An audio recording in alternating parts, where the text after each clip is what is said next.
Nam Mô A Di Đà Phật. Kính thưa quý Phật tử và các bạn thân mến, trong kiếp sống vô thường, con người không ngừng tìm kiếm sự an ổn, hạnh phúc và bình yên giữa bao sóng gió cuộc đời. Nhiều người tưởng rằng chỉ có tiền tài, danh vọng là đủ để được che chở khỏi khổ đau. Nhưng rồi khi bệnh tật đến, khi oan trái kéo về, khi nghịch cảnh bất ngờ ập tới, họ mới giật mình nhận ra rằng có một thứ che chở vô hình nhưng vô cùng mạnh mẽ, đó là phước đức. Phật dạy rằng phước đức không đến từ đâu xa, mà chính là do tâm mình gieo trồng và vun bồi mỗi ngày. Trong giáo lý Tịnh Độ, phước đức còn là nền tảng giúp người tu hành sinh tín, phát nguyện, hành trì để rồi một đời vãng sanh về Tây Phương Cực Lạc. Trong cõi vô thường, nơi mà mọi sự đều biến đổi không ngừng, phước đức chính là ánh đuốc soi đường, là chốn nương tựa bình an giữa bể dâu trần thế. Phước đức không phải là điều gì cao xa, mà chính là quả của những hành động thiện lành, những lời nói chân thật và những suy nghĩ từ bi trong đời sống hàng ngày. Phước sâu do giữ lòng thành, thân an khẩu tịnh, tâm thanh lặng màu. Giữa đời gió cuốn mưa ngâu, phước như ánh nến nhiệm màu soi tâm. Người biết gieo trồng phước đức như người biết vun đất tốt cho hạt giống tâm linh nảy nở. Trong từng niệm Phật, từng hành thiện, phước lành âm thầm tích tụ, hóa giải nghiệp chướng, khổ đau thành thanh lương. Càng vô thường, ta càng cần lấy phước đức làm điểm tựa. Phước đức là kết quả của những hành động thiện lành, bố thí, trì giới, nhẫn nhục, tinh tấn, thiền định và trí tuệ. Người sống có tâm từ bi, rộng lượng, không sân si, không ganh tị, luôn nghĩ thiện, nói thiện và làm thiện, thì dù không cầu mong gì, vận lành vẫn âm thầm kéo đến. Gieo một hạt lành giữa đất tâm, mai sau nảy lộc giữa trần gian. Chẳng mong báo đáp đời vẫn tặng, một đóa sen vàng giữa thế nhân. Người có phước đức, đi đến đâu cũng được yêu quý, tránh được tai ương, và có đủ duyên lành gặp Phật Pháp, nghe lời thiện tri thức chỉ bài con đường thoát khổ. Tịnh Độ Tông nhấn mạnh rằng đến 3 điều kiện để được vãng sanh Cực Lạc: tín, nguyện và hành. Trong đó phước đức chính là nền móng nuôi dưỡng niềm tin và phát nguyện bền bỉ. Người gieo phước lâu đời chỉ cần gặp duyên niệm Phật là liền phát tâm tu hành. Phước gieo từ kiếp trước sâu dày, nay gặp pháp môn sáng ngời thay. Một câu danh hiệu lòng trì tụng, đưa về tịnh độ tháng năm dài. Ngoài tín nguyện hành là 3 điều kiện căn bản để được vãng sanh, phước đức đóng vai trò như tư lương trên con đường về Cực Lạc. Có phước, ta dễ gặp thiện tri thức, dễ tin sâu lời Phật, dễ phát nguyện tha thiết và giữ được chánh niệm bền bỉ. Không có phước, đường tu sẽ nhiều chướng duyên, nghi ngờ sanh khởi, tâm không yên định. Vì thế, người tu tịnh độ cần vừa niệm Phật, vừa tích lũy phước đức như hai cánh của một con chim. Thiếu một bên thì không thể bay xa. Tính sâu nguyện thiết hướng Tây Phương, gieo phước hành trì chẳng lạc đường. Hai bên song cánh vương chân lý, bay khỏi ta bà đến Pháp Hương. Không có phước, người đời khó tin vào pháp môn niệm Phật, thấy chuyện vãng sanh là huyền thoại, thấy A Di Đà Phật là ảo tưởng, và thấy tu hành là vô ích. Chính vì thiếu phước nên tâm không khai mở, dù có học cũng không hiểu, dù có nghe cũng không tin. Muốn vun bồi phước đức đúng chánh pháp, trước tiên phải khởi tâm chánh thiện, hành động đúng giới định tuệ. Không phải làm phước vì danh, vì lợi, mà vì lòng từ bi, mong muốn an lành cho mình và cho người.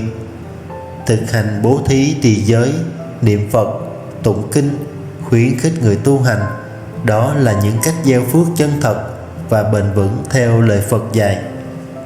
Phước gieo đúng pháp mới bền lâu, không cần danh lợi chẳng lo âu. Một niệm chân thành ngàn ánh sáng, chiếu soi cuộc thế đẹp nhiệm màu. Phật dạy rằng muốn có phước, hãy học cách bố thí, trì giới và tu tâm thanh tịnh. Trong đời sống hàng ngày có nhiều cách để gieo phước.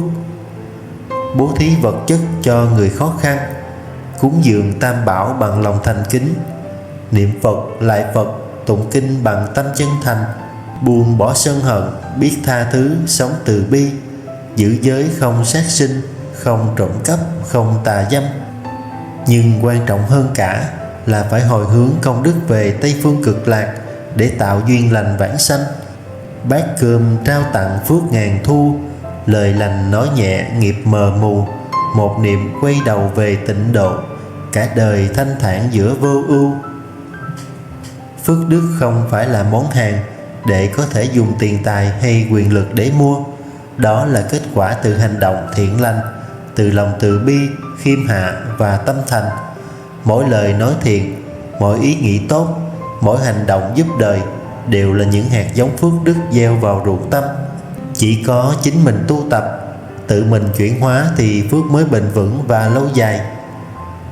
Phước không bán chợ chẳng mua siêu, gieo một tâm lành gặt thật nhiều, giữa cõi nhân gian đầy biến động, một tấm lòng hiền đủ huyền diệu.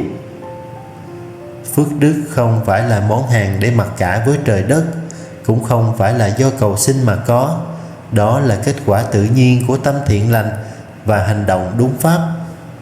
Người gieo nhân xấu mà mong quả lành, chẳng khác nào gieo hạt cỏ mà đòi trái ngọt. Có phước mà không biết giữ, tiêu dùng phước và hưởng thụ, sát sanh, tạo nghiệp thì phước cũng sẽ hết. Phật gọi đó là phước hữu lậu, như thùng nước rò, dẫu đầy cũng nhanh cạn. Muốn phước bền lâu phải chuyển sang phước vô lậu, tức là hướng về giải thoát, phát bồ đề tâm, tu hành thanh tịnh. Của tiền muôn bạc chẳng giữ lâu, phước lành gieo đủ mới bền sâu. Hành thiện niệm Phật tâm không nhiệm, ánh sáng từ bi mãi nhiệm màu. Niệm Phật không chỉ là phương pháp tu tập đưa đến định tâm và vãng sanh, mà còn chính là một cách gieo trồng phước đức vô lượng. Mỗi câu Nam Mô A Di Đà Phật với tâm thanh tịnh, cung kính và chí thành đều tạo nên năng lượng thiện lành, hóa giải nghiệp chướng, kết duyên lành với chư Phật và chuyển hóa cảnh giới tâm linh. Đó là một hành động nhỏ nhưng tạo ra công đức lớn lao, như từng giọt nước góp thành đại dương. Một câu niệm Phật sáng tâm linh, phước báo vun bồi từ tánh sinh, gieo hạt chánh niệm trong đời sống, nở hoa cực lạc giữa nhân tình. Danh hiệu Nam Mô A Di Đà Phật là pháp bảo vô cùng thù thắng. Mỗi câu niệm lên bằng tâm thanh tịnh là một hạt giống phước đức gieo vào ruộng tâm. Chẳng cần phải toan tính cao siêu, chỉ cần thật tâm xưng niệm, trì danh, nhất hướng cầu vãng sanh thì phước đức không thể nghĩ bàn. Người niệm Phật cũng tạo phước cho người khác nếu biết khuyên người đồng niệm, khích lệ nhau cùng tu tập. Đây là hồi hướng công đức, càng chia sẻ lại càng tăng trưởng nhiều hơn. Một câu danh hiệu sáng ngàn phương, hóa giải bao mê vọng vô thường, gieo xuống hạt vàng nơi tâm địa, vãng sanh một kiếp hết đoạn trường. Trong cõi đời đầy bất trắc này, phước đức giống như tấm khiên vô hình bảo hộ cho ta trước tai nạn, bệnh tật, oán thù và những nghịch duyên bất ngờ. Người có phước dù gặp khổ nạn cũng dễ hóa giải, chuyển nguy thành an. Phước đức không thấy được bằng mắt thường, nhưng luôn âm thầm nâng đỡ đời sống của ta trong từng khoảnh khắc. Giữa cõi trần ai lắm khổ đau, phước là khiên chắn gió mưa sầu, không thấy bằng mắt nhưng hằng thiệt, che chở đời ta giữa bể dâu. Không ai tránh khỏi những khổ đau bệnh tật, tai ương và thất bại, nhưng người có phước dù gặp nạn cũng chuyển dữ thành lành, dù bệnh nặng cũng được người tốt giúp đỡ, dù mất mát cũng tìm lại được bình an. Trong kinh Phật dạy rằng, người có phước lớn thì sinh ra nơi Phật Pháp, được cha mẹ hiền lành, bạn bè lương thiện, có trí tuệ gặp đúng minh sư. Phước lành như áo ấm sương mai, giữ thân vượt bão giữa trần ai. Dẫu cho nhân thế muôn điều động, vẫn vững như rừng trước gió lay. Khi bỏ thân xác này, duy chỉ có nghiệp lực và phước đức theo ta. Tiền bạc, thân bằng quyến thuộc không theo được. Người có phước thì thần thức sáng suốt, không bị hôn mê, mê muội, dễ gặp thiện tri thức khai thị, dễ nhớ Phật và xin tín nguyện niệm Phật để cầu vãng sanh. Phật dạy rằng người niệm Phật thành tâm lại hồi hướng công đức cho chúng sanh thì không chỉ cứu mình mà còn cứu người. Đó là con đường lợi tha tự độ và độ tha song hành. Một mai xả bỏ kiếp trần ai, hành trang chỉ gói phước trong tay. Nếu tâm thường niệm A Di Đà thì thấy sen vàng đến đón ta. Tịnh độ không phải là nơi xa cách vạn dặm, mà là thế giới của người có tín, nguyện và hạnh đầy đủ, có phước báo nghiệp thiện. Dù ở trong cõi ta bà này, nhưng nếu người tu luôn giữ chánh niệm, hành thiện, hồi hướng về Tây Phương Cực Lạc, thì tâm đã gửi cảnh giới về A Di Đà Phật. Tịnh độ không xa ở cuối trời, là tâm thanh tịnh giữa muôn lời, hướng về Cực Lạc gieo nhân phước, một đời niệm Phật chẳng luân hồi. Tịnh độ không ở nơi xa vời vợi, mà hiện hữu ngay trong tâm người đầy đủ phước lành và niềm tin. Khi tâm có phước lành, có niệm lực, có sự thanh tịnh và hồi hướng đúng pháp, thì con đường vãng sanh không còn xa xôi. Tâm hướng về Phật, miệng xưng danh hiệu Phật, thân tạo phước lành, ấy là đang từng bước tiến về tịnh độ. Tịnh độ đâu xa tận cuối trời, phước tâm hội đủ tựa thuyền trôi, một niệm chân thành sanh Cực Lạc, gió Phật nâng chân nhẹ bước đời. Phước đức tuy vô hình, nhưng lại là chiếc áo giáp mềm mại chở che cho người tu giữa cuộc đời nhiều dâu bể. Phước không đến từ ai ban, mà từ tâm mình tu dưỡng, từng hành động, từng hơi thở thiện lành. Người niệm Phật nếu biết kết hợp trì danh cùng việc vun bồi phước báo, thì một đời sẽ có đủ duyên, lực, nguyện và tâm để an nhiên vãng sanh.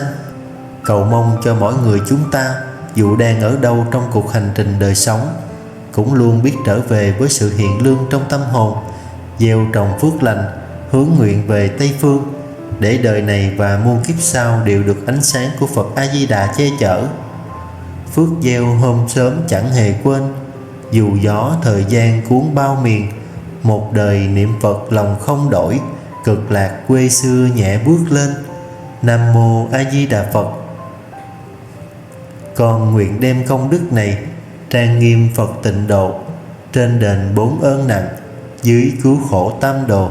Nếu có ai thấy nghe, đều phát tâm Bồ Đề, hết một báo thân này, đồng sanh Cực Lạc quốc.